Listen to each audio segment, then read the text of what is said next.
Hey y'all, it's Kate again. I'm just out here taking some trash out and check the mail, and I looked over here and look at the yuccas. So I'm saying they're probably at least 9 to 10 feet tall, these shoots are right now. At least this tallest one here is probably at least 10.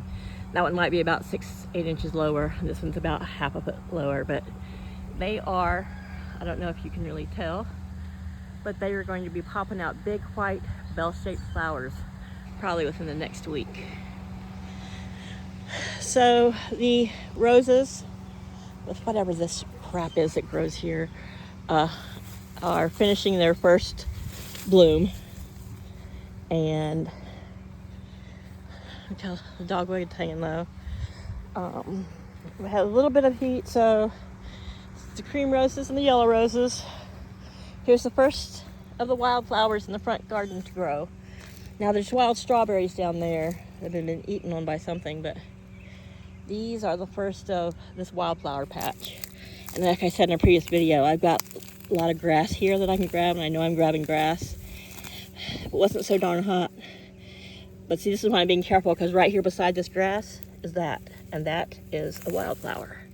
So the wildflowers last year choked out most of the grass, but that's wildflower, that's wildflower. This is weed. But because I didn't get all the grass and weeds out of here, I have to be careful not to pull up wildflowers, because all their little, especially stuff with like this Virginia creeper, because it binds out and it grabs a hold of everything, I can be pulling it out and it can have a hold of something that I don't want pulled out. And disturbing the dirt where there's little bitty ones like that right there, that kind of ferny looking, that's a wildflower also. So is that, but right behind it you see there's a dandelion.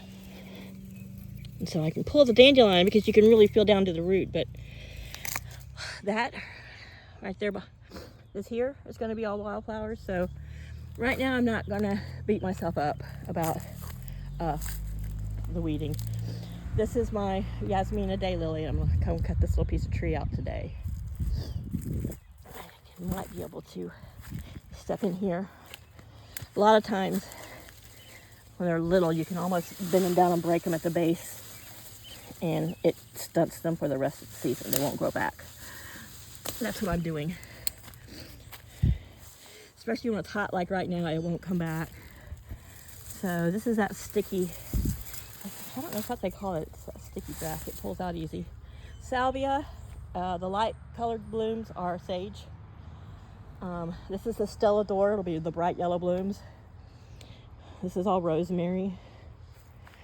So here are the Asiatic. Probably a good week or two before they pop out. They tend to, their pods tend to start looking very, you start seeing the red veins popping out, or like in the seams of it, if that makes sense. But now this is a wildflower. I don't know how I got over here. I think it's a wildflower. I just pulled it up, but these will be the big white orientals with the light yellow throats. And these are the Robert Swanson oriental lily, and their blooms will be about the size of my face with a rust colored orange throat. So this is like dandelion gone crazy.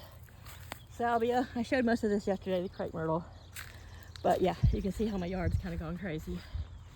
I'm gonna have to come over here to weed eater around the mailbox, because even in the country, if you have stuff that sticks up around your mailbox, they'll stop delivering your mail, because I guess they're afraid of bugs and spiders.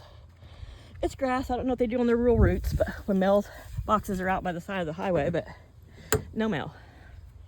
But yeah, I have a steep slope up the driveway. Up the side of the yard. And there's my ancient dogwood. It's got that little, on that far side, that big round trunk.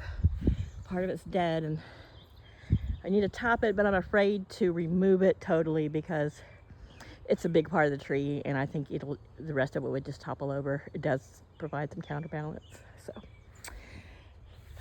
and this is little Charlie.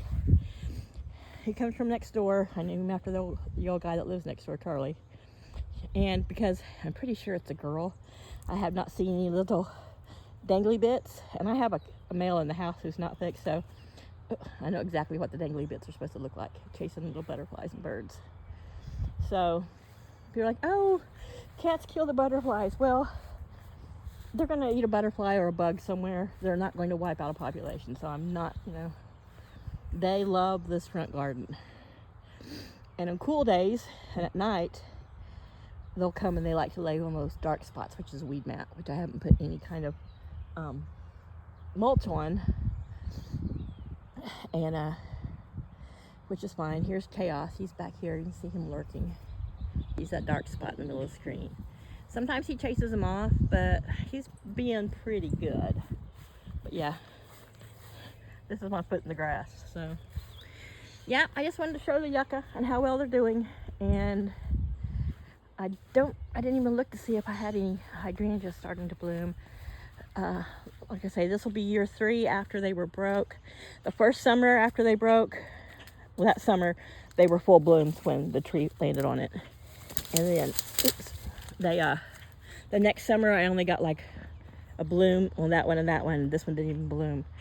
This one didn't bloom last year either, but it looks like it's going to bloom. And because they were so severely damaged when that tree fell, I have gone these 3 years without doing any kind of pruning on them, removing old growth. All hydrangeas, there's lots of different kinds of hydrangea. I mean, they're all the hydrangea family, but there's some that you cut out the old canes, and there's others you don't cut out the old canes because new growth comes off the old canes.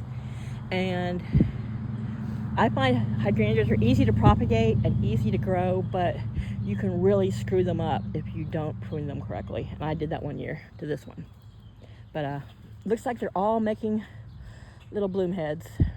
And that's nice because these become very blue and purple, and this was a pink one. And then of course I need to come out and mow their little grass out here. Anywho, it's enough of looking at the sad memorial garden, which is still got lots of bulbs and roses and things that my mom loved. And my mother, I'm sure if you're familiar with my channel, my mother died in 2018 at the age of 82. For 10 years before that, though, she had been lost to us in the depths of dementia, Alzheimer's. To the point that my mother was a polio survivor, so she had a little bit of a disability in a limp and weakness in her legs as she got older. But it sapped everything from her. My mother had a very sharp mind, was a very intelligent lady, and loved her children. And within just a couple of years into it, she didn't know our names. And by the end, she was just curled up in a fetal position. And, her body was hanging in there, but her mind was gone. And she lost her older sister to the same thing. My Aunt Anna, she stayed very strong and fit. She became a handful, I think, towards the end. But so far, none of my siblings or our cousins have shown signs of it, and several of them are pushing 70 years old. So my older brother's 68, and then I have cousins who are the same age and a couple of years older. So I hope it's skipping our generation. I hope it skips all the rest of us. But it's a sad disease. But my mom instilled in me my love of gardening and growing, and the best thing she passed on to me, I would say, would be my resilience and my green thumb. But all my sister, except for my younger sister, who I don't think has really any interest in growing things, but